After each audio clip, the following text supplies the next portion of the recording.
Assalomu alaykum azizlarim. Mana Allohning qudratini ko'ryapsiz, mana qarang. Allohning qudrati cheksiz azizlarim. Hikmat va qudrat sohibi bo'lgan Alloh cheksiz qudratga egada. Mana bandalar 1 kilovat tok ishlab chiqarishi qancha qiynaladi, qancha sarf xarajat sarflaydi. Narx-navo ko'tarilib ketdi, boshqa bo'ldi deb. Allohim bir deganda mana sekundlarda bir qanchadir vaqt ichida ming kilovat tokni chiqarib yuboryapti. Mana qarang. Hikmat va qudrat sohibi Alloh qudratida baribir. Barchamizdan qudratli Allohim.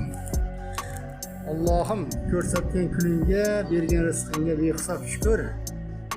O'zbekistonda tok narxi oshganini bildimmi deyman-da azizlarim. Endi xudo xolasa tushib qolar tok narxi ham. Yomg'irlar yog'ib tursa, go'shti ham narxi tushib qolar azizlarim. Allohdan qolmay turaylik. Like bosib, tarqatib yoraylik-chi.